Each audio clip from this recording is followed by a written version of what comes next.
नमस्कार माऊलींनो, तुम्हाला माहीत आहे का, वर्षातील असा एक दिवस आहे की ज्या दिवशी फक्त स्वामी समर्थांचे नाव घेतले तरी अनेक जन्माचे पाप नष्ट होतात असे मानले जाते. तो दिवस म्हणजे स्वामी समर्थ प्रकट दिन. असं म्हणतात की या दिवशी स्वामी समर्थांची कृपा पृथ्वीवर विशेष स्वरूपात सक्रिय असते. पण प्रश्न असा आहे, या दिवशी नेमके कोणते पुण्य मिळते?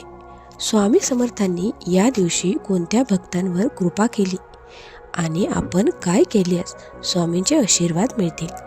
आजच्या व्हिडिओमध्ये आपण प्रकट दिनाचे धार्मिक महत्त्व आणि या दिवशी मिळणारे अद्भुत पुण्य याबद्दल सविस्तर जाणून घेणार आहोत. म्हणून हा व्हिडिओ शेवटपर्यंत नक्की पहा. तर माऊलींनो, पाहूयात आपण स्वामी समर्थ प्रकट दिन म्हणजे काय. ज्या दिवशी स्वामी समर्थांनी पृथ्वीवर प्रथम प्रकट होऊन भक्तांना दर्शन दिले त्या दिवसाला प्रकट दिन म्हणतात. हा दिवस स्वामी भक्तांसाठी अत्यंत पवित्र मानला जातो, कारण स्वामी समर्थ हे सामान्य संत नव्हते. अनेक भक्त त्यांना भगवान दत्तात्रेयाचा अवतार म्हणतात. असं सांगितले जात आहे की स्वामी समर्थांनी अनेक ठिकाणी भ्रमण करून भक्तांचे दुःख दूर केले, पण जेव्हा ते अक्कलकोट येथे स्थिर झाले तेव्हा त्यांच्या लीलांचा प्रसार संपूर्ण भारतात झाला.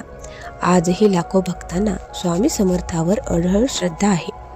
आता आपण पाहूयात प्रकट दिनाचे धार्मिक महत्त्व काय आहे ते.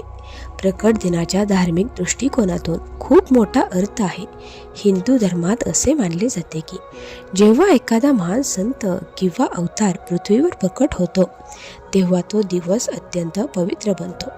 जसं की रामजन्म, रामनवमी, कृष्णजन्म, कृष्ण जन्माष्टमी, त्याचप्रमाणे स्वामी समर्थ भक्तांसाठी प्रकट दिन अत्यंत पवित्र आहे. या दिवशी स्वामींचे नामस्मरण, पूजा, दान धर्म, अन्नदान केल्यास अनेक पटीने पुण्य मिळते असे मानले जाते.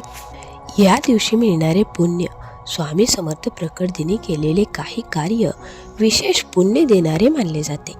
उदाहरणार्थ नामस्मरणाचे पुण्य. जर तुम्ही या दिवशी श्री स्वामी समर्थ हा मंत्र जप केला तर मन शांत होते आणि नकारात्मक शक्ती दूर होतात असे भक्त सांगतात. दुसरं आहे अन्नदानाचे पुण्य.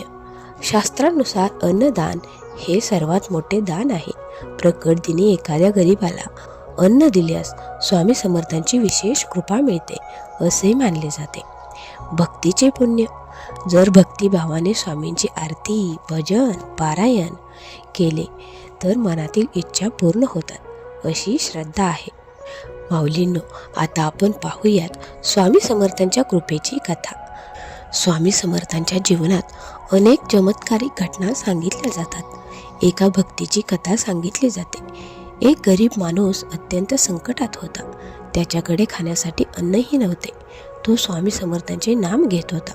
असे म्हणतात की प्रकट दिनाच्या दिवशी त्याला अचानक मदत मिळाली आणि त्याचे जीवन बदलले. या घटनेनंतर त्या भक्ताचा स्वामींवरील विश्वास आणखी दृढ झाला. पण माऊलींनो, प्रकट दिन कसा साजरा करतात तुम्हाला माहिती आहे का? चला तर पाहूयात आपण. भारतभर स्वामी समर्थ भक्त हा दिवस मोठ्या भक्तिभावाने साजरा करतात. या दिवशी मंदिरात मूर्तीचा अभिषेक केला जातो, भजन केले जाते, कीर्तन केले जाते, पालखी सोहळा ठेवला जातो, अन्नदानही केलं जातं. अशा कार्यक्रमाचे आयोजन केले जाते. विशेषतः अक्कलकोट येथे हजारो भक्त जमा होतात. पण या दिवशी आपण काय करावे बरं? जर तुम्हाला स्वामी समर्थांची कृपा हवी असेल तर प्रकट दिनी काही सोप्या गोष्टी करा. सकाळी स्नान करून स्वामींची पूजा करा. श्री स्वामी समर्थ या मंत्राचा 108 वेळा कमीत कमी जप करा. एखाद्या गरजूंना अन्नदान करा. स्वामींची आरती ऐका किंवा म्हणा. या छोट्या गोष्टी देखील मोठे पुण्य देतात असे मानले जाते. पण एक महत्त्वाचा संदेश आहे. स्वामी समर्थ नेहमी म्हणायचे, भिवू नकोस, मी तुझ्या पाठीशी आहे. हे वाक्य आजही लाखो भक्तांना धैर्य देतात. स्वामी भक्तांसाठी प्रकट दिन म्हणजे फक्त उत्सव नाही, तो श्रद्धा आणि भक्तीचा दिवस आहे. माऊलींनो, जर तुम्ही स्वामी समर्थांवर श्रद्धा ठेवत असाल